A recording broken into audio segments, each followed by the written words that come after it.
Car दोस्तों, आप लोगों का एक बार फिर से स्वागत है हमारे YouTube चैनल MSH क्लासेस पर। दोस्तों, आज मैं आप लोगों को नागपुरी लोक साहित्य में लोकगीत पढ़ाने जा रहा हूँ। ठीक है दोस्तों, आप लोग पहले जो 9 प्रकार के लोकगीत पढ़े थे उससे हट के है, उसमें सिर्फ 9 लोकगीत था। उसमें डमका, झूमर, पावस, उदासी, ये सब 9 लोकगीत था। उसमें सिर्फ वही 9 लोकगीत से उसकी विशेषता के बारे में, लोकगीत की विशेषता के बारे में उसमें कोई भी प्रश्न नहीं पूछा जाएगा।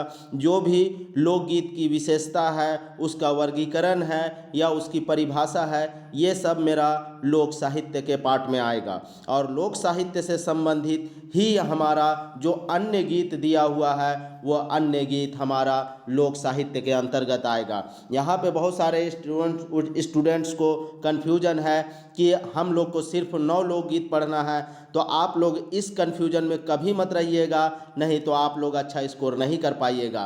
क्योंकि लोक साहित्य के अंतर्गत जो लोकगीत दिया हुआ है उसमें हमें सभी प्रकार के लोकगीत पढ़ना है। जितने तरह के लोकगीत आप जानते हैं वह सभी पढ़ना है। तो इसलिए हम लोग इसको हल्के में ना लें। यह बहुत ही वास्ट टॉपिक है और यह स्कोरिंग भी है। क्योंकि अगर आप एक बार इसे अच्छे से कर लीजिएगा तो यह आपका स्कोर अच्छा कर सकता है। तो इसलिए आज हम लोग सिर्फ लोकगीत और लोकगीत की परिभाषा और उसका वर्गीकरण का आधार देखते हैं, और कल हम लोग पूरी तरह से लोकगीत को समाप्त करेंगे। तो यह 2 लेक्चर में हम लोग लोकगीत को ख़त्म करेंगे दोस्तों। उसके बाद इसी लोक साहित्य का ही एक पार्ट है। लोक साहित्य को दोस्तों अगर देखा जाए तो डॉक्टर सत्येंद्र जो है वह 5 भागों में बांटा है। उसमें से सबसे पहला भाग लोकगीत का आता है और वही लोकगीत को आज हम लोग अच्छे तरीके से करेंगे। तो इसी लोकगीत के आधार पे हम लोग देखेंगे कि लोकगीत क्या होता है, लोकगीत की परिभाषा क्या होती है, लोकगीत को किन किन विद्वानों ने किन किन आधार पे बांटा है। तो यह सब हम लोग आज और कल के लेक्चर में ख़त्म करेंगे।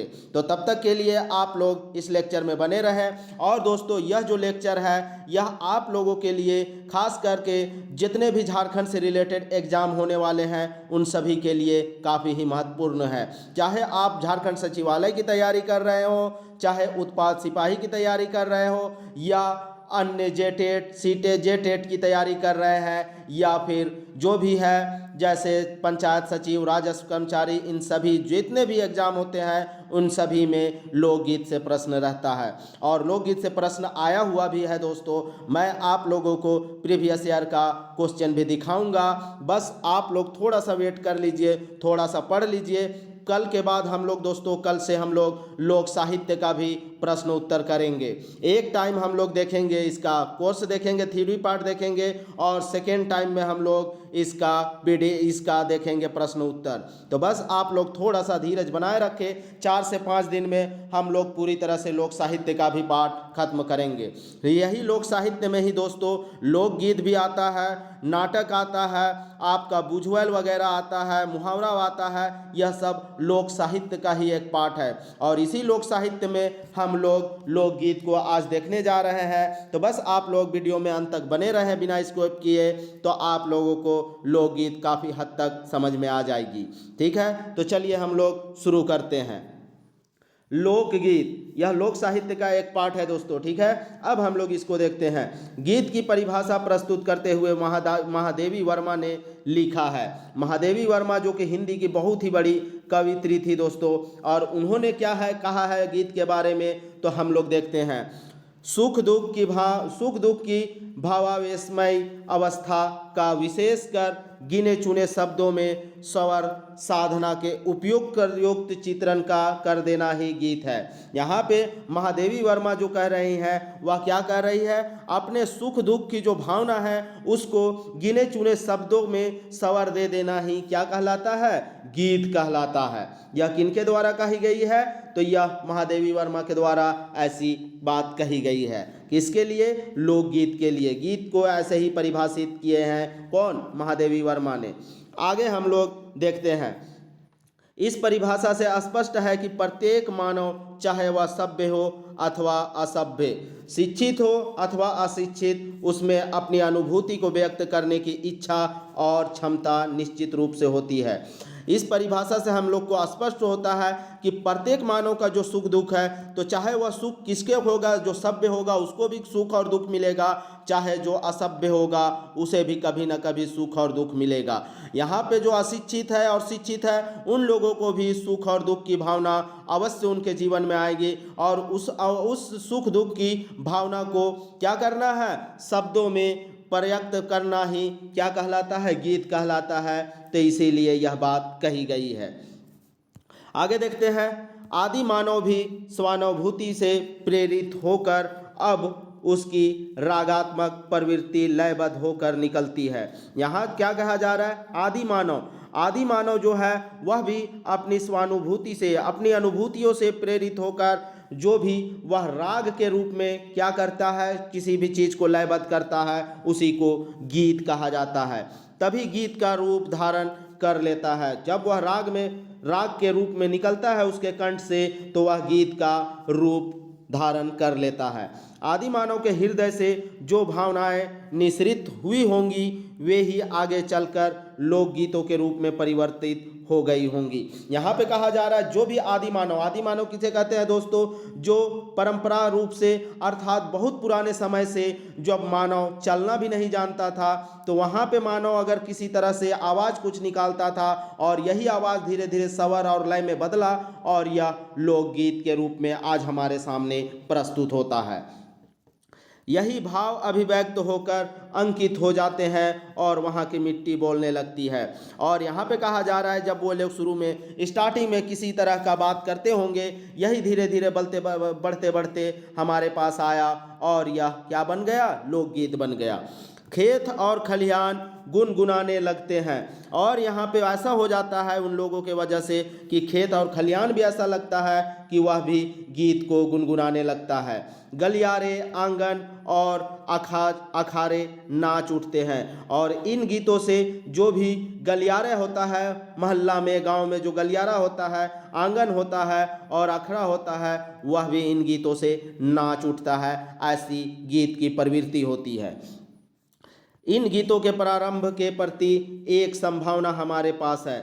अब इन गीत का प्रारंभ कब हुआ उसकी संभावना बताया जा रहा है। चलिए हम लोग उसकी संभावना को देखते हैं। पर इसके अंत में कोई कल्पना नहीं, और उसका जो संभावना है उसके अंत में कोई कल्पना भी नहीं किया जा सकता है। यह वह बड़ी धारा है जिसमें अनेक छोटी मोटी धाराओं से मिलकर उसे सागर की तरह गंभीर बना दिया है। किसके बारे में कहा जा रहा है ऐसा दोस्तों? तो यह लोकगीत के बारे में कहा जा रहा है। इसमें लोकगीत में क्या होता है, हर छोटी छोटी गीत मिलके उसे जिस तरह से नदियाँ मिलके समुद्र बनाती है, वैसे ही यहाँ पे छोटी छोटी गीत मिलके लोकगीतों का क्या किया है, समुंदर बना दिया है। ठीक है, और इसे पूरी तरह से गंभीर बना दिया है। सदियों से घात प्रतिघातों ने उसमें आश्रय पाया है, और यहाँ क्योंकि यह हम लोग जानते हैं कि आदिकाल से होके हमारे बीच आया है, और उसमें वह बहुत सारे प्रकार के परिवर्तन को झेलते हुए, बहुत से समय को झेलते हुए हमारे बीच आया है। इसलिए कहा गया है कि यह घात और प्रतिघात को पार करते हुए हमारे कंठ में आश्रय पाया है।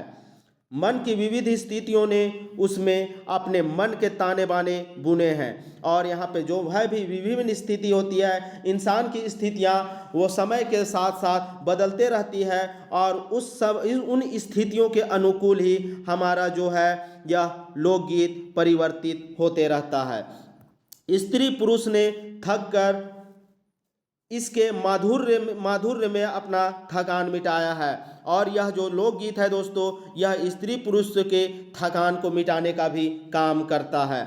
इसकी ध्वनि में बालक सोए हैं, और यहाँ पे जो लोकगीत है, इसी लोकगीत की ध्वनि में बालक सो जाते हैं। अभी भी आप लोग जब बच्चा को सुलाने लगते हैं तो किसी न किसी तरह का लोकगीत ही गाते हैं। जैसे आप लोग चंदा मामा का जो गीत गाते हैं वह भी एक लोकगीत है, क्योंकि यह लिपिबद्ध नहीं है, और इसमें क्या है कि यह एक कंठ से दूसरे कंठ होते होते सभी लोगों तक पहुँचता है, और यह हम लोग के बच्चे को सुलाने का काम आता है। जवानों में प्रेम मस्ती आई है। यहाँ पे जितने भी जवान हैं उन सभी में यही गीत प्रेम की मस्ती लाती है। बूढ़ों में मन बहलाता है और बूढ़ों का मन भी बहलाता है। जिस तरह बच्चों को सुलाने का काम किया जाता है, उसी तरह बूढ़ों को मन बहलाने का भी काम यही लोकगीत करता है। बैरागियों ने उपदेश का पान कराया है। और जो भी बैरागी होता है, बैरागी किसे कहते हैं दोस्तों? जो भी साधु संत होता है, जो अपना घर बार त्याग देता है, उसे बैरागी कहा जाता है। और उन लोगों के द्वारा उपदेश भी लोकगीत के माध्यम से ही दिया जाता है, इसलिए उपदेशों का पान कराया है कहा गया है। ठीक है, आगे हम लोग देखते हैं। बिरही दुकानों ने मन की कसक मिटाई है। और यहाँ पे जितने भी युवक है, बिरही युवक अर्थात जो सब बिना शादीशुदा के युवक है, उन सब की कसट भी मिटाती है। अर्थात यहाँ पे हमारे समाज में देखने को मिलता है कि जब नौजवान युवक हो जाता है तो वह अपने घर में एक एक प्रकार का साउंड बॉक्स लगा के और गीत को सुनता है। लेकिन अभी का जो गीत होता है दोस्तों, वह लोकगीत के समान नहीं होता है, क्योंकि उसमें अश्लीलता का भाव प्रकट होता है। जबकि जो लोकगीत है उसमें अश्लीलता का कहीं भी कोई जगह नहीं था। विधवाओं ने अपने एकांगी जीवन में रस पाया है। और इसी लोकगीत से क्या होता है, जो भी विधवाएं हैं वह अपने जीवन को क्या कर रहा है, गुजार रही है, रंगमय बना रही है, अर्थात गुजारने का एक साधन के रूप में लोकगीत को पाया है। पथिकों ने थकावटें दूर की है। और जितने भी पथिक है अर्थात राहगीर है, राह चलने वाले हैं, उन लोगों ने भी अपने राह चलने की मुश्किलों को इन्हीं लोकगीतों के माध्यम से अपनी थकावट को कम करते हैं। किसानों ने अपने बड़े बड़े खेत जोते हैं। किसान भी अपने खेत को जोतते जोतते गीत को गुनगुनाते हैं। मजदूरों ने विशाल भवनों पर पत्थर चढ़ाए हैं। और मजदूर जो होते हैं वह भी काम करते करते गीत को गुनगुनाते हैं। और मौजियों ने चुटकुले छोड़े हैं। और जितने भी मौज करने वाले हैं वह इन गीतों के चुटकुले भी छोड़ते हैं। आगे देखते हैं। यह सिर्फ परिचय है दोस्तों, ठीक है, कि किस तरह से हमारे समाज में हर एक लोगों के बीच लोकगीत किस तरह से रचा बसा है। चाहे वह विधवा हो, चाहे वह जवान हो, चाहे वह किसान हो, चाहे वह मजदूर हो, चाहे वह बूढ़ा हो, चाहे वह बच्चा हो, सभी के मन में किस तरह से लोकगीत रचा बसा है, उसी के बारे में यह सामान्य परिचय बताया जा रहा है। इसे आप लोग समझ लीजिए कि एकदम सभी के जेहन में लोकगीत बचा हुआ है। ठीक है, आगे हम लोग देखते हैं। लोकगीत किसी व्यक्ति द्वारा रचित नहीं होते, ना ही ये जनमानस की अज्ञात सृष्टि है। यहाँ पे लोकगीत के बारे में कहा जा रहा है, यह जो गीत है वह किसी व्यक्ति के द्वारा रचित नहीं होता। लोकगीत को कोई खास व्यक्ति के द्वारा रचना नहीं किया जाता, बल्कि यह जनमानस की उपज होती है और यह अज्ञात सृष्टि ही है। क्योंकि यह जो जनमानस के द्वारा यह जो लोकगीत एक पीढ़ी से दूसरे पीढ़ी तक चलता आता है, यह अज्ञात रूप से आता है। इसका कोई भी लिखित साक्ष्य नहीं मिलता है, और कभी अगर मिलता भी है तो वह पूरे समाज को डिनोट करता है, इसलिए इसे पूरे जनमानस का लोकगीत माना जाता है। अब प्रश्न उठता है, तब फिर ये गीत कहाँ से आते हैं? अब यहाँ पे अगर इसका कोई रचना नहीं किया है तो यह गीत कहाँ से आता है? अब इसका जवाब सुनिए क्या कहा जा रहा है। इस संबंध में श्री देवेंद्र सत्यार्थी ने अपने विचार व्यक्त करते हुए लिखा है। अब यहाँ पे यह गीत कहाँ से आया है, इसके बारे में श्री देवेंद्र सत्यार्थी ने क्या कहा है, सुनिए। कहाँ से आते हैं इतने गीत? इन्होंने पूछा कहाँ से इतने गीत आते हैं। स्मरण विस्मरण की आंख मिचौनी से। और यहाँ ये बताए रहे हैं कि जो स्मरण करते हैं या विस्मरण करते हैं, उन्हीं से यह लोकगीत का भाव फूटता है। कुछ अट्टहास से और कुछ अचानक लोगों के कंठ से निकल जाते हैं। कुछ उदास प्रवृत्ति के लोगों के द्वारा भी हृदय से यह गीत निकल जाते हैं। कहाँ से आते हैं इतने गीत? और यह सब जो गीत है, आखिर यह सब गीत जो है वह कहाँ से आया है? जीवन के खेत में उगते हैं ये सब गीत। और यह सब गीत कहाँ उगते हैं? तो जीवन के खेत, अर्थात जितने भी हम लोग जीवन गुजार रहे हैं, तो जीवन के हर एक कड़ी में हमारे साथ कुछ भी कहते हैं, कुछ भी जो घटना होती है जिसको हम लोग वार्ता के रूप में बोलते हैं, तो यही वार्ता ही हमारा क्या कहलाता है, एक लोकगीत कहलाता है। इसलिए इसे जीवन के खेत में उपजा हुआ गीत माना गया है। कल्पना भी अपनी काम करती है और कल्पना के अनुसार भी लोकगीतों का क्या होता है, जन्म होता है। रस वृत्ति और भावना भी, नृत्य का हिलोरा भी, पर ये सब है खाद। और यहाँ जो भी लोकगीत है उस लोकगीत में रस है, वृत्ति है, उसकी भावना है और नृत्य है, ये सभी मिलके इस लोकगीत को क्या करते हैं, खाद की तरह सींचते हैं दोस्तों। ठीक है, तभी यह हमारे बीच एक सक्षम बन के हमारे बीच तक पहुंचा है। जीवन के सुख, जीवन के दुख ये हैं, और यह जो लोकगीत है दोस्तों, यही जीवन का सुख है और जीवन का दुख भी है। लोकगीत के बीज, और यहाँ जो सुख और दुख जीवन का है, यही लोकगीत है, लोकगीत का बीज है। ठीक है, आगे हम लोग देखते हैं। लोकगीत लोक जन द्वारा विशेष परिस्थिति, स्थल, कर्म तथा संस्कार के समय हुई अनुभूतियों की लयपूर्ण सामूहिक अभिव्यक्ति है। यहाँ पे क्या कहा जा रहा है, लोक जन द्वारा विशेष परिस्थिति या वह परिस्थिति या कोई स्थल, जगह या उसका कोई कर्म हो या कोई संस्कार हो, उस समय की जो भी अनुभूति हुई है, अर्थात उस समय का जितना भी अनुभव हुआ है, उसी को लय रूप में निकालना ही क्या कहलाता है, लय रूप में अभिव्यक्त करना ही लोकगीत कहलाता है। सामाजिक चेतना के विकास के साथ साथ लोकगीतों का जन्म हुआ, और जब जब हमारे यहाँ सामाजिक चेतना का विकास हुआ, लोकगीत का जन्म उसी दौरान हुआ है। इसका संबंध जीवन के साथ है और इसी कारण से इसका संबंध जो है वह जीवन के साथ साथ है। धीरे धीरे मानव में ज्ञान का विकास हुआ और उसने लयबद्ध वाणी में भी अपने सुख दुख की कहानी को कहना प्रारंभ किया। और यहाँ पे क्या कहा जा रहा है, धीरे धीरे मानव में ज्ञान का विकास हुआ। आदि मानव में ज्ञान का विकास नहीं था दोस्तों, क्योंकि वह कच्चा मांस खाता था, बिना कपड़ों के रहते थे आदि मानव। लेकिन मानव में जैसे जैसे ज्ञान का विकास हुआ, वैसे वे लोग क्या के लयबद्ध वाणी को निकालना शुरू किए और अपने सुख दुख को इसी लय वाणी के द्वारा प्रकट किए, और यही प्रकट जो है दोस्तों आगे आके लोकगीत बना। यही कारण है कि आदिकाल के गीतों में मानव की सामूहिक भावनाएं अभिव्यक्त होती है, और इसी कारण से आदि मानव के में हम लोग अगर आदिकाल में चले जाएं और आदिकाल का अगर हम लोग देखने लगे तो यहाँ पे सामूहिक गीत का प्रचलन देखने को मिलता है। आगे देखते हैं।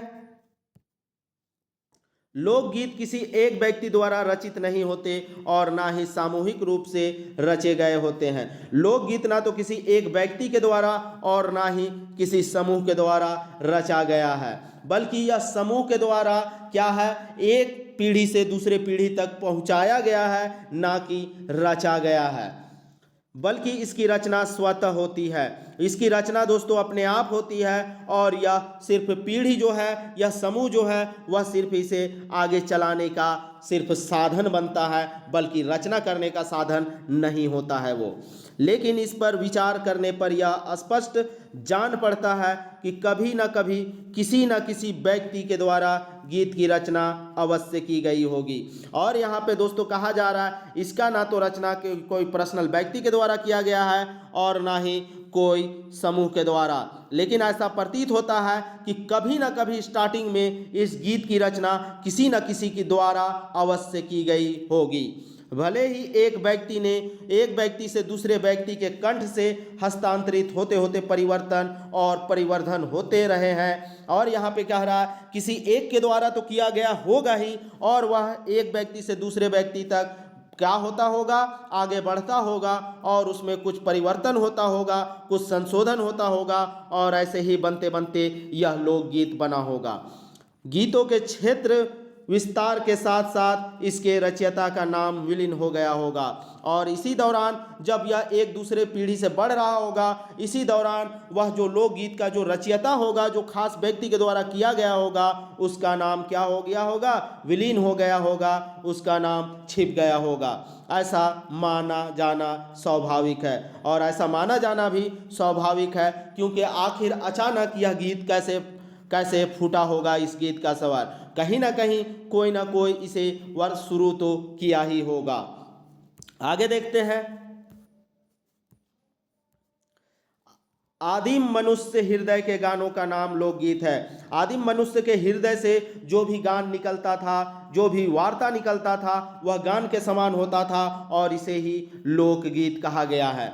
मानव जीवन की, उसके उल्लास की, उसकी उमंगों की, उसकी करुणा की, उसके समस्त सुख दुख की कहानी इसमें चित्रित होती है। दोस्तों, यहाँ जो मानव जीवन है, उस मानव जीवन का चाहे वह उल्लास हो, उमंग हो, करुणा हो या उसका सुख दुख हो, किसी भी घड़ी का कुछ भी हो, उसका जीवन का हर एक क्षण क्या कहलाएगा, उस गीत के माध्यम से ही बाहर निकलता है। जब इंसान दुखी होता है तो दुखी में भी गीत गा के अपना दुख को गीत के माध्यम से क्या करता है, निकालता है और अपने दुख को कम करने की कोशिश करता है। अगर जब वह खुश हो जाता है तो खुश में भी उसके मन से एक प्रकार का गीत निकलता है जो लोगों को दिखाता है कि देखो आज मैं कितना खुश हूँ, और इसी के माध्यम से वह अपना खुशी को इजहार भी करता है। आगे देखते हैं। लोकगीतों के द्वारा हमें जनजीवन के समस्त पक्षों के दर्शन होते हैं। जितने भी लोकगीत हैं उन्हीं के द्वारा जीवन का जो समस्त पक्ष है उसका दर्शन हम लोग को मिलता है। क्योंकि लोग हमेशा बैठ के अपने जीवन के बारे में नहीं बताएंगे, लेकिन उन गीतों के माध्यम से हमें उसके जीवन दर्शन का पता चल जाता है।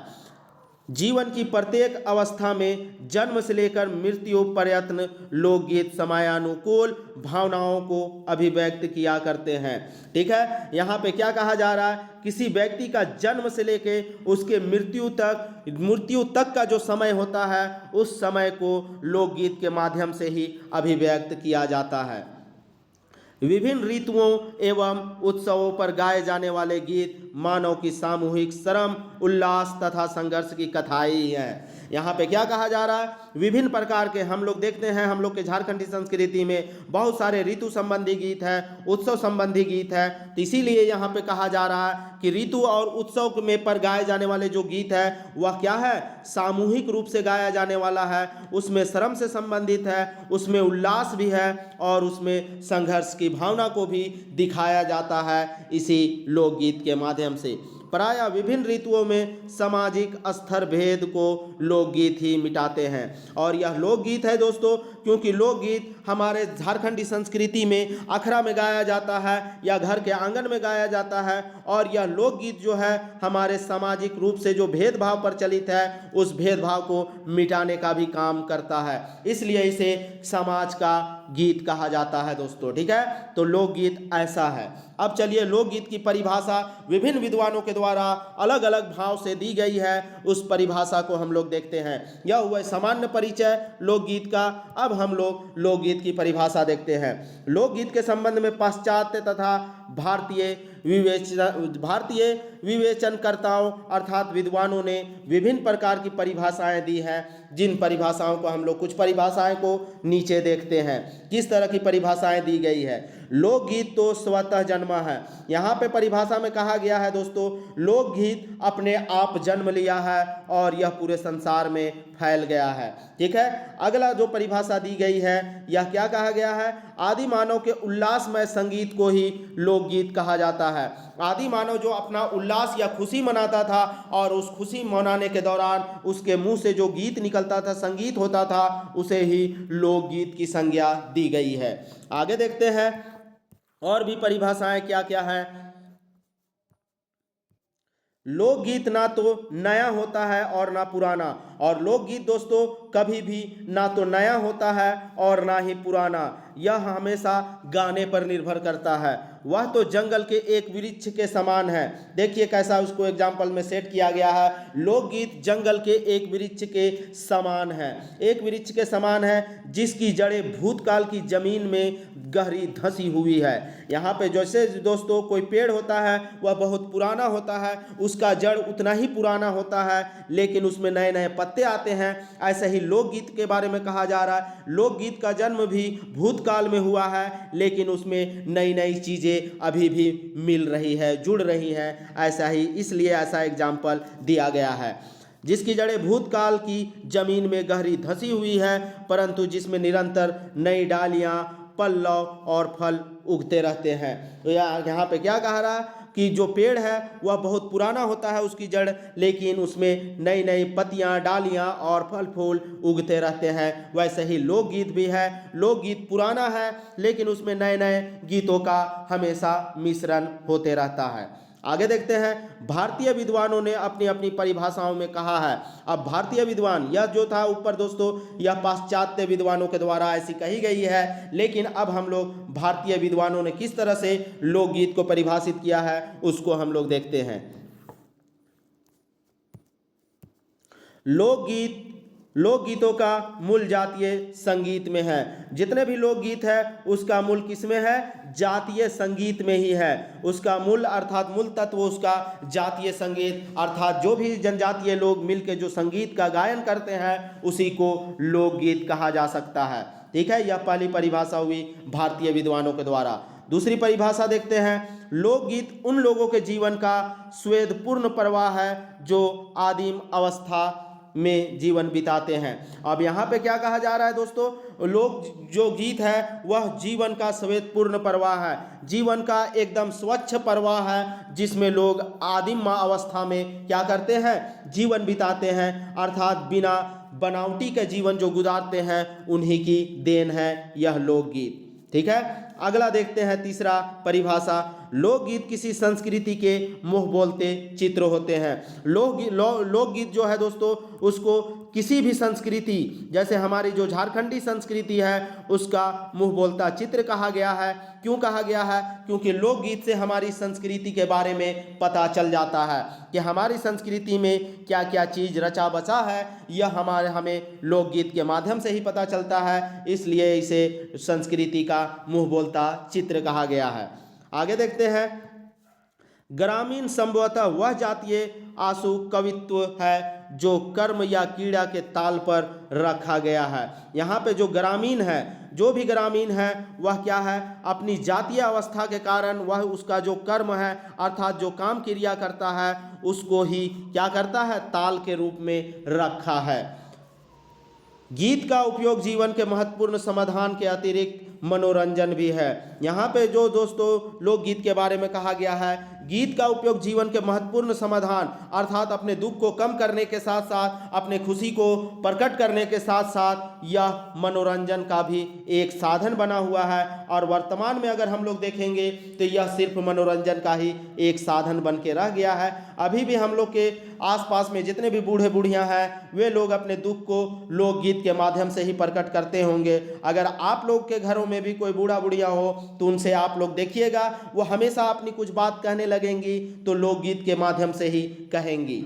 ठीक है, चलिए आगे हम लोग देखते हैं आगे परिभाषा और क्या क्या कहा गया है।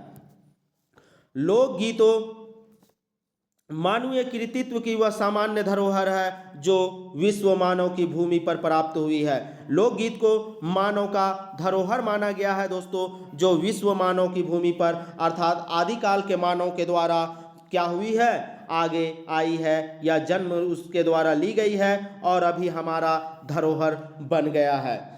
लोकगीतों में संगीत एवं काव्य का सम्मिश्रण होता है। इस लोकगीत में संगीत और क्या काव्य का भी मिला हुआ रूप देखने को मिलता है। किसी किसी काव्य को, जैसे हम लोग महाभारत वगैरह देखते हैं दोस्तों, तो वह एक काव्य है और उस काव्य को भी संगीत के रूप में व्यक्त किया गया है। लोकगीत हमारे जीवन विकास का इतिहास है। लोकगीत भी जो है हमारे जीवन का इतिहास को दिखाता है कि किस तरह से लोकगीत के माध्यम से ही बताया जाता है कि देखिए किस तरह से लोग आदि मानव में कैसे थे, कैसे अपने भावनाओं को प्रकट करते थे और धीरे धीरे उसका विकास होते गया और यही इतिहास बन गया। ठीक है, आगे देखते हैं। लोकगीत स्वतः स्फुरन की देन है। लोकगीत अपने आप क्या हुई है? प्रस्फुटन हुआ है, अर्थात लोकगीत अपने आप उपजा है अर्थात निकला है। लोकगीत रस से सने हुए हैं। लोकगीत में रस पूरी तरह से सराबोर हुए हैं। ठीक है, यहाँ पे ऐसा कहा गया है। लोकगीत की अनेक परिभाषाएं हैं, परिभाषाओं में बहुत ज़्यादा कंफ्यूज नहीं होना है दोस्तों। इतना परिभाषा दी गया है कि आपको परिभाषा इतना रटना नहीं है, बस देखते हुए आगे बढ़ना है। लोकगीत मानव हृदय की प्रवृत्त भावनाओं की तन्मयता की तीव्रतमता को उपलब्ध कराता है। यहाँ लोकगीत जो है वह मानव के हृदय की प्रवृत्ति भावनाओं को क्या कर रहा है, उसकी अवस्था, गति, जो स्वर या ताल को प्रधान तान देकर लय या धुन प्रदान करता है। यहाँ पे क्या कर रहा है, उसको ताल देके और उसको लय व धुन के रूप में निकालने की व्यवस्था ही लोकगीत कहलाता है। अब देखिए दोस्तों, अब जो हमारा एक एक जो विद्वान आ रहा है, इन लोगों का अब आपको याद रखना जरूरी है, क्योंकि यही से आपको प्रश्न पूछा जा सकता है। तो डॉक्टर कृष्णदेव उपाध्याय के अनुसार ग्रामित, ठीक है, ग्राम गीत जो भी ग्राम का अर्थात गांव का जो गीत है, और लोकगीत, ग्राम गीत और लोकगीत भिन्न भिन्न है। यह ग्राम गीत अर्थात जो गांव का गीत है और जो लोगों का गीत है, उन दोनों को किसके द्वारा अलग अलग माना गया है, तो डॉक्टर कृष्णदेव उपाध्याय के द्वारा। उनके अनुसार बैलेड लोकगीत है, बैलेड को यह लोकगीत मानते हैं। डॉक्टर कृष्ण उपाध्याय क्या बैलेड को लोकगीत मानते हैं, और फोक सॉन्ग जो है उसको ग्राम गीत मानते हैं। ठीक है, फोक सॉन्ग जो है उसको ग्राम गीत मानते हैं और बैलेड को लोकगीत मानते हैं। उनका कहना है, ग्राम गीत से मेरा आशय उन गीतों से है जो गे है, जो गाया जाता है उसे ही ग्राम गीत कहा जाएगा। लोकगीत वे है जो प्रबंधात्मक है और इसमें कथा की प्रधानता है। और लोकगीत किसको कहा गया है दोस्तों, जिसमें गीत को कथा के माध्यम से, कथा को गीत के माध्यम से प्रयुक्त करना ही क्या कहलाएगा, लोकगीत कहलाएगा। देखिए कृष्ण उपाध्याय ने कैसे कहा है कि ग्राम गीत जो है वह गाने वाला मामला में सिर्फ आएगा, लेकिन जो लोकगीत है उसमें कथा भी समाहित होता है और उस कथा को गीत के माध्यम से कहना ही लोकगीत कहलाएगा। एकदम बढ़िया से रूप से यह परिवर्तित कर दिया है, इसे आप लोग याद रखिएगा। ठीक है, आगे देखते हैं। ग्राम गीत प्रकृति के उद्गार है। पंडित राम नरेश त्रिपाठी के अनुसार क्या कहा गया है कि ग्राम गीत जो है वह प्रकृति के द्वारा उत्पन्न किया गया है, प्रकृति ही ग्राम गीत को उत्पन्न किया हुआ है, ऐसा डॉक्टर राम नरेश त्रिपाठी के द्वारा कहा गया है। आगे देखते हैं, अगला जो है कुंदन गुप्ता के द्वारा, कृष्ण नंद गुप्ता के द्वारा क्या कहा गया है। ग्राम गीत छोटे होते हैं, जो भी ग्राम गीत होते हैं वह छोटे होते हैं और रचना काल की दृष्टि से आधुनिक भी हो सकते हैं। और यह जो ग्राम गीत है वह रचना की दृष्टि से अगर देखेंगे तो यह आधुनिक प्रवृत्ति आगे होते हैं। ठीक है, आगे हम लोग देखते हैं डॉक्टर सत्येंद्र। यह बहुत बड़े विद्वान है दोस्तों, इन्हीं के अनुसार लोक साहित्य को बांटा गया है, जो कि पूरी तरह से सर्वमान्य प्रतीत होता है। और आपको प्रश्न भी इन्हीं के द्वारा वाला पूछा जाएगा। अगर आपसे पूछा जाए लोकगीत को सबसे सर्वमान्य आधार वर्गीकरण का किसने दिया है, तो डॉक्टर सत्येंद्र वाला ही मानना होगा। ठीक है, चलिए इन्होंने क्या कहा डॉक्टर सत्येंद्र ने, ग्राम गीत छोटा ही नहीं बड़ा भी हो सकता है। देखिए ग्राम गीत को छोटा कौन मान दिया था, कृष्णानंद गुप्त ने माना था ग्राम गीत छोटा होता है, लेकिन डॉक्टर सत्येंद्र ने ग्राम गीत को छोटा नहीं माना, इन्होंने कहा ग्राम गीत बड़ा भी हो सकता है। बहुत लोगों का कहना है कि जो भी ग्राम गीत होता है वह 10 मिनट का ही गीत होता है, अर्थात 10 मिनटों तक गाए जाने वाला गीत है, लेकिन डॉक्टर सत्येंद्र के अनुसार यह लंबा भी हो सकता है। ग्राम्य गीत आर्यतर सभ्यता के वेद श्रुति है। यहाँ पे क्या कहा जा रहा है, डॉक्टर हजारी प्रसाद द्विवेदी के द्वारा कहा जा रहा है कि जो भी ग्राम गीत है वह आर्य सभ्यता की देन है, आर्य सभ्यता की देन है, जिसमें इन्होंने गीतों को क्या किया, समायोजन किया या प्रस्तुति दी। अब ऊपर हम लोग देखते हैं कि अब आगे क्या कहा जाता है। ऊपर की परिभाषाओं के अवलोकन से यह स्पष्ट हो जाता है कि पंडित राम नरेश त्रिपाठी के अनुकरण पर ही अन्य विद्वानों ने भी ग्राम गीत शब्द का प्रयोग फोक सॉन्ग लोकगीत के पर्याय के रूप में किया है। देखिए यहाँ पे राम नरेश त्रिपाठी के द्वारा जो ग्राम गीत को फोक सॉन्ग का, यहाँ पे जो ग्राम गीत शब्द का प्रयोग फोक सॉन्ग अर्थात लोकगीत के पर्याय के रूप में सभी लोग कर रहे हैं। ठीक है, आगे देखते हैं। राजस्थानी लोकगीत में सर्वप्रथम श्री सूर्यकरण पारीक ने ग्रामीण शब्द का विरोध कर लोकगीत को उपयुक्त स्वीकार किया है। यहाँ पे जो राजस्थानी लोकगीत के सर्वप्रथम कौन थे? सूर्यकरण पारीक। इन्होंने ग्रामीण शब्द को हटा दिया था, उसका विरोध किया था और उसके जगह में सिर्फ लोकगीत ही रहने दिया। इसके पश्चात पंडित हजारी प्रसाद द्विवेदी एवं डॉक्टर वासुदेव अग्रवाल ने लोक शब्द की स्थिरता पर प्रकाश डाला। अब यहाँ पे लोक शब्द को कौन लोग प्रकाश डाल रहा है लोक शब्द पे? तो डॉक्टर पंडित हजारी प्रसाद द्विवेदी और डॉक्टर वासुदेव शरण अग्रवाल ने। कि अब लोक को क्या कहा है? तो लोक मतलब दोस्तों यहाँ पे जनमानस के बारे में या पूरे समाज को डिनोट करेगा लोक शब्द। ठीक है, चलिए आगे देखते हैं। द्विवेदी जी ने लोक संस्कृति, लोक कला, लोक साहित्य आदि शब्द का प्रयोग कर ग्राम और नगर के भेद को अस्वीकार कर दिया। यहाँ पे जो भी यह द्विवेदी जी यह लोक संस्कृति, लोक कला और साहित्य के शब्द का प्रयोग कर ग्राम और नगर का जो भी भेद है उन सभी को क्या कर दिया? अस्वीकार कर दिया या अमान्य घोषित कर दिया। ठीक है, द्विवेदी जी ने। आगे देखते हैं। स्वर्गीय झवेरचंद्र मेघानी ने त्रिपाठी जी के पूर्व ही लोकगीत शब्द का प्रयोग गुजराती में किया। यहाँ जो झवेरचंद्र मेघानी जो है यह त्रिपाठी ने जैसा लोकगीत का प्रयोग किया वैसा ही यह भी गुजराती में ऐसा ही किया लोकगीत का। ठीक है, आगे देखते हैं। उपर्युक्त परिभाषाओं के आधार पर नागपुरी लोकगीत के संदर्भ में निम्नलिखित निष्कर्ष निकाला जा सकता है। अब इतना जो परिभाषा लोग दिए हैं, अब निष्कर्ष के तौर पे मुख्य परिभाषा क्या होता है उसे हम लोग देखते हैं। नागपुरी लोकगीत में जीवन की विभिन्न रागात्मक वृत्तियों की अभिव्यक्ति होती है। ठीक है, विभिन्न राग के द्वारा जो अभिव्यक्ति होती है उसे ही लोकगीत माना जाता है। अब हम लोग आगे देखते हैं।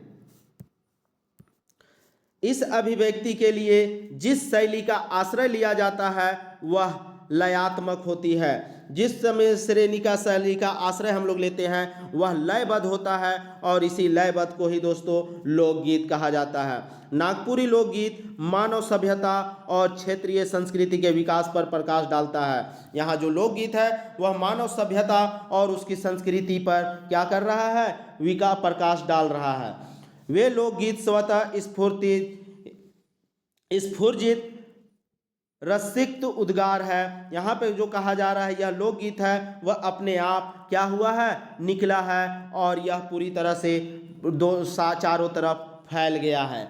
लोकगीतों में सामूहिक प्रवृत्ति व्यापक है और इन लोकगीतों में सामूहिक प्रवृत्ति व्यापक रूप से देखने को मिलती है, क्योंकि इन गीतों में व्यक्ति विशेष की रचनाएं भी सामूहिक भावनाओं में ढलकर सामान्य हो जाती है। और कभी कभी जो किसी व्यक्ति विशेष की रचना होती है लोकगीत, वह भी समूह में के साथ बैठने के बाद वह सामान्य हो जाता है, वह व्यक्ति विशेष नहीं रह जाता। फलतः यह लोकगीत मानवीय कर्मों के प्रेरणा स्रोत बन जाते हैं और यही लोकगीत मानव के लिए प्रेरणा के स्रोत बन जाते हैं। अब हम लोग देखते हैं लोकगीतों का वर्गीकरण।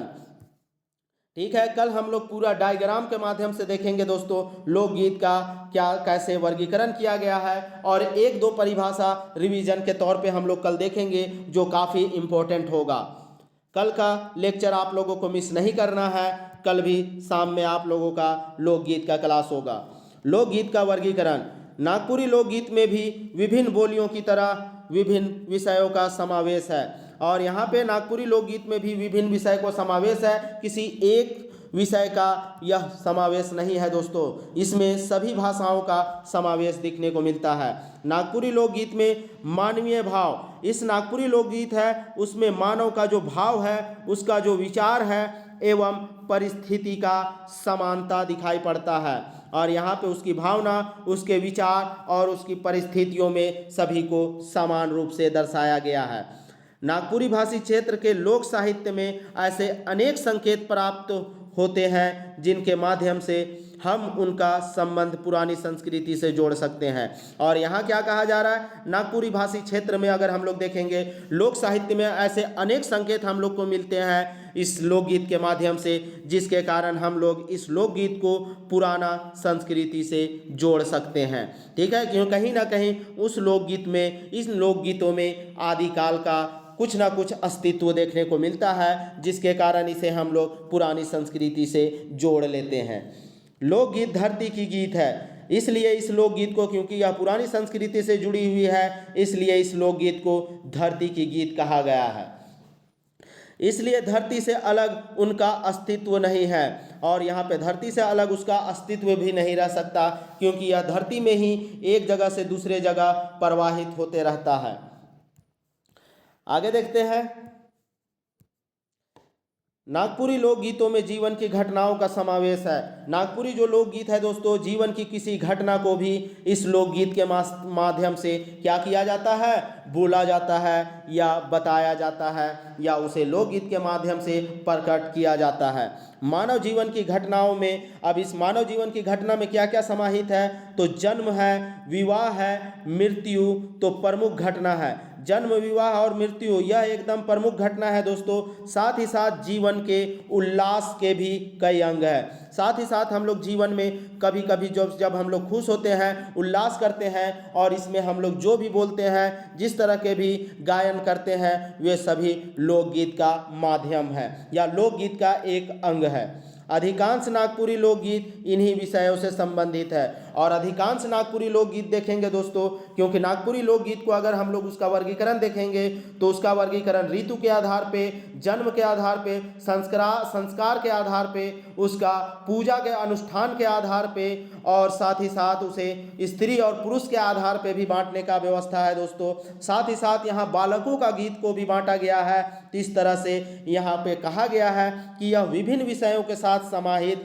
हुए आगे बढ़ रही है। आगे देखते हैं। लोकगीत के वर्गीकरण के संबंध में विद्वानों में मतभेद है, और यहाँ पे लोकगीत का जो वर्गीकरण किया गया है उसमें भी विद्वानों में समानता देखने को नहीं मिलती है, सभी में मतभेद है।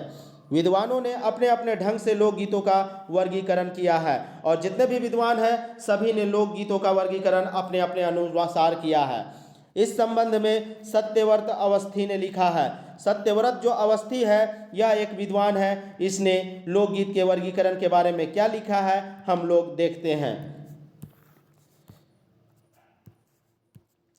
लोक एक अविभाज्य संज्ञा है। लोक जो है दोस्तों यह अविभाज्य है, अर्थात लोक का विभाजन नहीं किया जा सकता, क्योंकि लोक का मतलब क्या होता है, पूरे जनमानस। पूरे जनमानस मतलब किसी एक क्षेत्र का जनमानस नहीं दोस्तों, इस पूरे धरती का जनमानस को इसमें डिनोट किया गया है, ठीक है। और यह इसीलिए इसे क्या किया गया है कि यह कभी भी बंट नहीं सकता, कभी भी टूट नहीं सकता। अतः यथार्थ अर्थों में लोकगीतों का वर्गीकरण नहीं किया जा सकता। इसलिए इन्होंने कहा है कि यह पूरे मानव समाज का यह गीत है, तो यह मानव समाज का जब अगर पूरा का गीत है तो इसे वर्गीकरण नहीं किया जा सकता।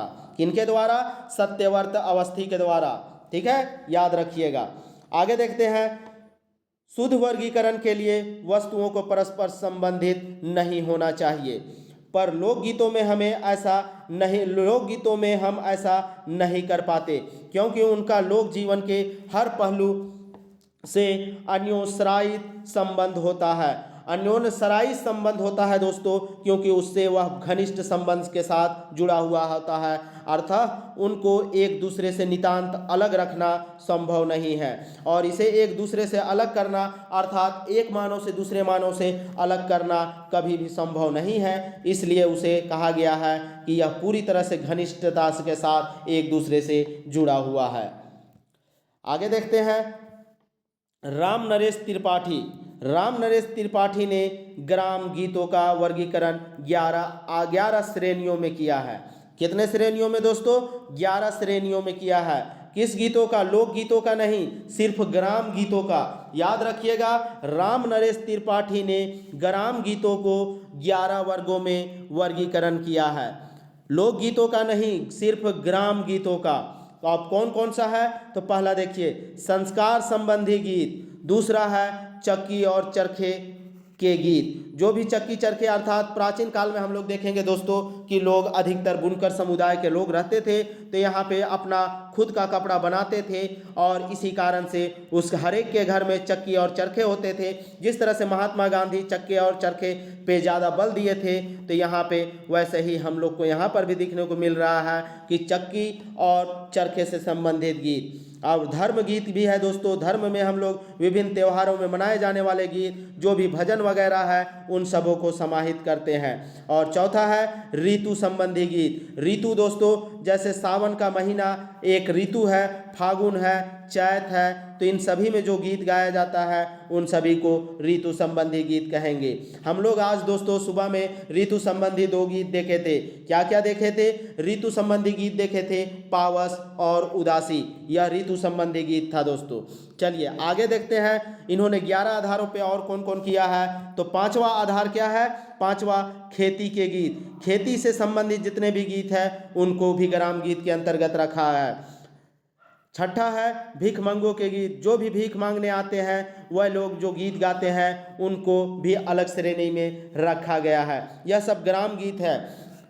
नेक्स्ट है 7वां नंबर मेले के गीत। मेले के गीत में भी जो गीत गाया जाता है उसे भी ग्राम गीत कहा गया है। 8वां देखते हैं भिन्न भिन्न जातियों के गीत। जैसे अहीर का अलग गीत होता है, चमार का अलग होता है, धोबी का अलग होता है, पासी, कुम्हार, भजुआ। यहाँ पे विभिन्न जातियों के अलग अलग गीत को भी हम लोग क्या कहेंगे? ग्राम गीत कहेंगे।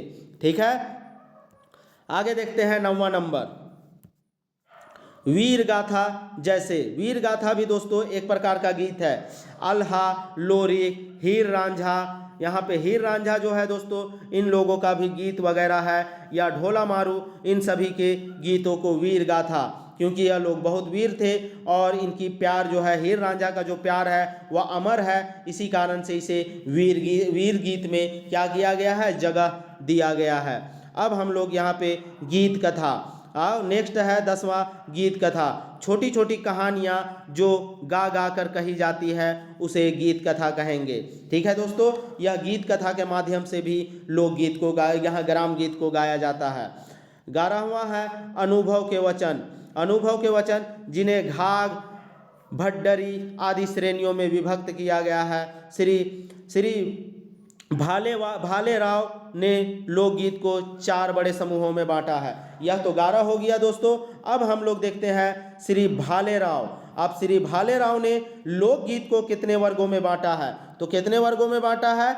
इन्होंने ग्राम गीत को 11 वर्गों में बांटा था, और जो भालेवार है यह लोकगीत को 4 भागों में बांटा है।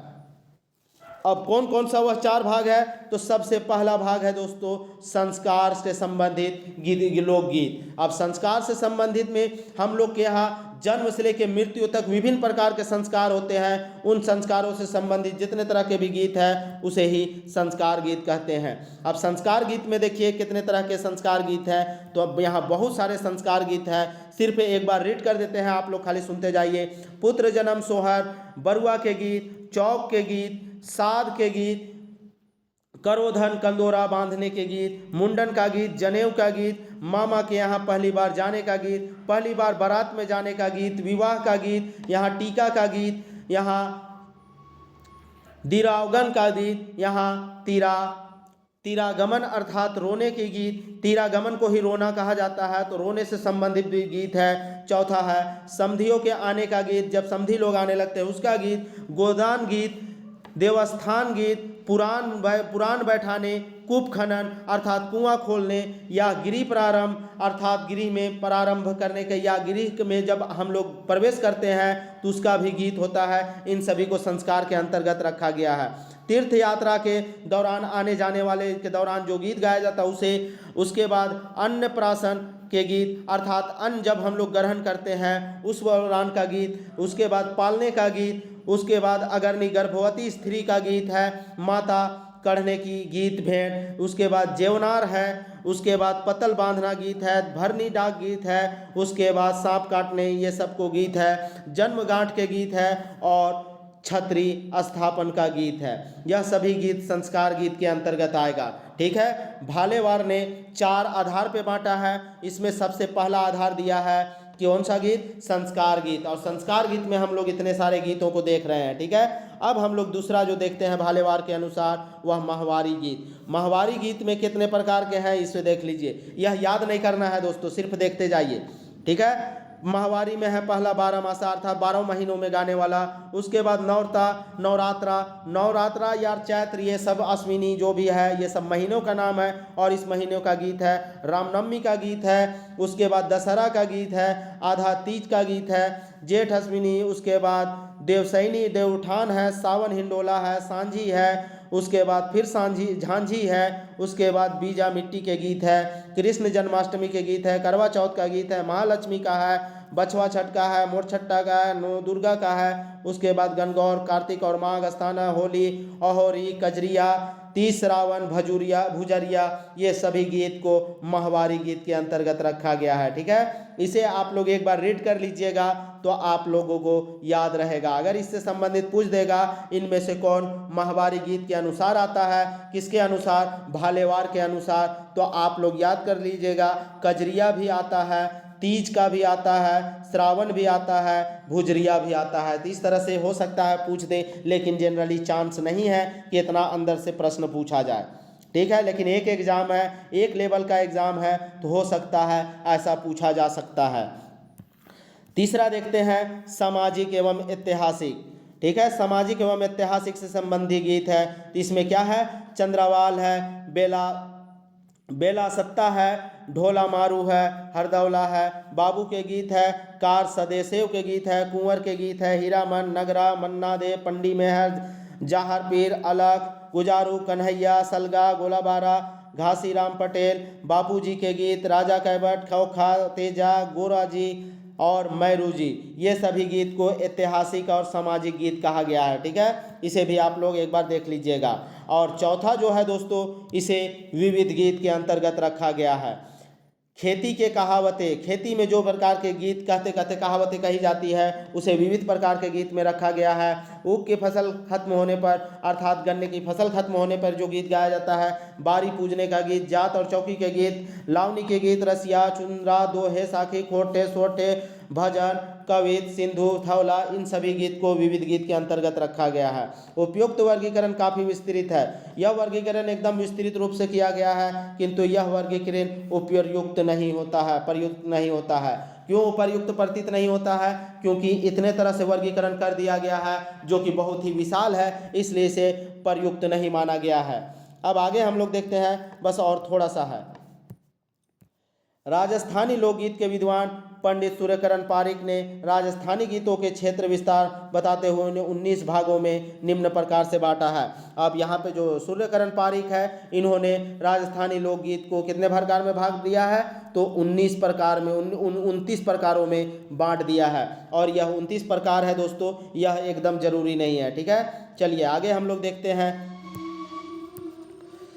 पंडित पारिक के वर्गीकरण को देखने से स्पष्ट हो जाता है कि इसमें किसी प्रकार का क्रम नहीं है, यह बिना क्रम के अंदाजी बांट दिए हैं, तो यह आपको याद भी नहीं करना है। इस वर्गीकरण में अनावश्यक संख्या बढ़ाई गई है, अनावश्यक संख्या सिर्फ बढ़ा के 29 किया गया है। इसलिए कई गीतों को, जैसे श्रृंगार और वीर रस के गीतों को एक ही श्रेणी में रखा जा सकता है। जो भी श्रृंगार का है, श्रृंगार एक प्रकार का रस ही है, तो उसे एक ही वर्ग में क्यों नहीं रखा गया? सिर्फ यह संख्या बढ़ाने के लिए किया गया है। यहाँ देखिए, पति पत्नी और भाई बहन के प्रेम गीतों को भी ऋतु संबंधी गीतों के अंतर्गत रखा जा सकता है, क्योंकि जितने भी भाई बहन या पति पत्नी का प्रेम है, जैसे तीज वगैरह जो भी है दोस्तों, यहाँ पे करवा चौथ है, इन सभी को ऋतु संबंधी गीत के अंतर्गत हम लोग रख सकते हैं। लेकिन यह जो पारिक है, यह अनावश्यक सिर्फ संख्या बढ़ाने का काम किया है, इसलिए यह बिल्कुल भी इम्पोर्टेंट नहीं है, तो आप लोग इसे स्किप कर सकते हैं। आगे देखते हैं।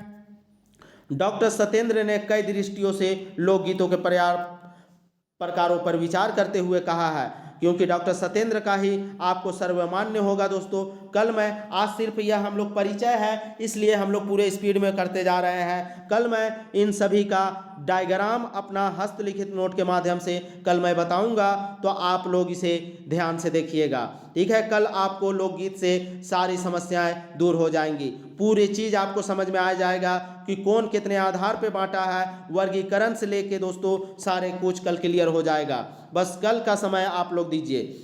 जीवन के जटिल रूप के अनुरूप जटिल उद्देश्यों की परिपूर्ति के प्रयत्न में लोकगीत भी जटिल प्रकार प्रस्तुत हुए हैं।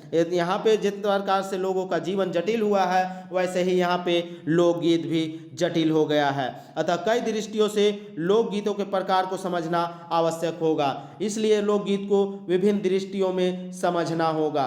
गीतों की उपयोगिता की दृष्टि में रखकर वर्गीकरण किया गया है। कौन सा गीत किस अवसर पर गाया जाता है, इस आधार पर इनका विभाजन किया गया है। और इस विभाजन जो इसका वर्गीकरण जो है दोस्तों सृष्टि के दृष्टि के आधार पे, इन दृष्टियों के आधार पे जो वर्गीकरण है इन सभी को कल हम लोग देखेंगे।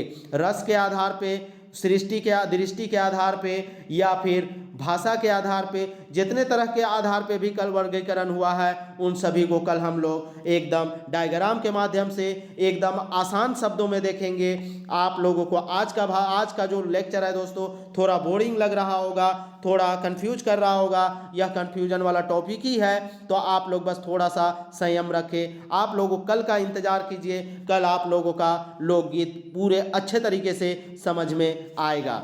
आज मैं सिर्फ ऐसे ही आप लोगों को बता दिया हूँ क्योंकि यह भी ज़रूरी था एक बार आप लोगों के नज़रों के सामने से गुजरना, लेकिन अब गुजर चुका है। कल मैं जब आप लोगों को लोकगीत का वर्गीकरण अच्छे से डायग्राम के माध्यम से बताऊंगा तो पूरी तरह से आज का जो समस्या है वह भी कल जाके हल हो जाएगा। इस तरह से दोस्तों आप लोग MSH क्लासेस के चैनल पे बने रहें और आप लोग जल्द से जल्द चैनल को सब्सक्राइब कर लें। जिन लोगों ने भी चैनल को सब्सक्राइब नहीं किए हैं तो जल्द से जल्द चैनल को सब्सक्राइब कर लें, क्योंकि दोस्तों अभी सचिवालय का एग्ज़ाम का फॉर्म भरने का डेट बढ़ चुका है। तो इससे अब यह साबित हो चुका है कि 3 अप्रैल को किसी भी हाल में एग्ज़ाम नहीं होगा, एग्ज़ाम मई या जून में होगा। तो अभी हम लोग के पास बहुत सारा समय है। तो इस समय में दोस्तों हम लोग टेस्ट सीरीज के माध्यम से और रिवीजन के माध्यम से अपनी तैयारी को बहुत अच्छा कर सकते हैं। यह समय मिला है, इसे आप लोग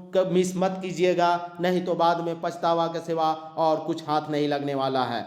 यह जो समय मिला है इस समय का सदुपयोग करना है और अपनी तैयारी को धार देना है, ठीक है, तभी जाके आपका सिलेक्शन हो पाएगा। क्योंकि कंपटीशन दोस्तों जैसे ही समय मिला कंपटीशन और टफ हो गया है। कंपटीशन टफ इसलिए हुआ क्योंकि सभी लोग तैयारी पे जुट जाएंगे और जो भी लोग सोच रहे हैं कि अभी समय है तैयारी करने में तो वो उन लोग सोच लीजिए कि उसका सिलेक्शन नहीं होगा। 100% जो भी ऐसा सोच रहे हैं उसका सिलेक्शन नहीं होने वाला है। आप लगातार कीजिए, कम कीजिए लेकिन लगातार कीजिए, जो भी लगातार रहेंगे उसी का सिलेक्शन होगा। सिलेक्शन के लिए आपको सतत प्रयास करना है, लगातार करना है, तभी जाके आपका सिलेक्शन होगा।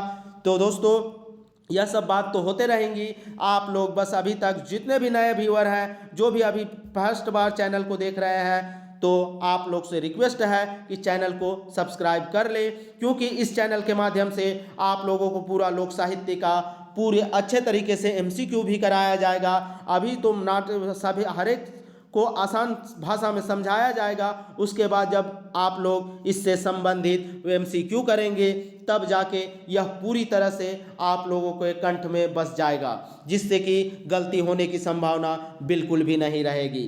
तो इसलिए आप लोग चैनल को सब्सक्राइब कर ले, तभी जाके आप लोगों को इसका वीडियो जो अपलोड होगा MSH क्लासेस के द्वारा उसका नोटिफिकेशन मिल पाएगा। दोस्तों 15 तारीख से टेस्ट सीरीज का भी आयोजन किया जाएगा, तो इसके बारे में आप लोगों को 1-2 दिन में इन्फॉर्म कर दिया जाएगा, ठीक है दोस्तों। और जिन लोगों को भी PDF चाहिए लोकगीत का या कविता का या कहानी का, वे लोग WhatsApp नंबर जो दिया हुआ है उस पर संपर्क कर सकते हैं। और नए लोगों के लिए एक बात बता देना चाह रहा हूँ कि MSH क्लासेस के प्लेलिस्ट पे जाके आप पुराना वीडियो लेक्चर अवश्य देख ले, तभी आपकी तैयारी सही हो पाएगी, ठीक है। तो चलिए वीडियो में अंत तक बने रहने के लिए आप लोगों का धन्यवाद। जय झारखंड, जोहार।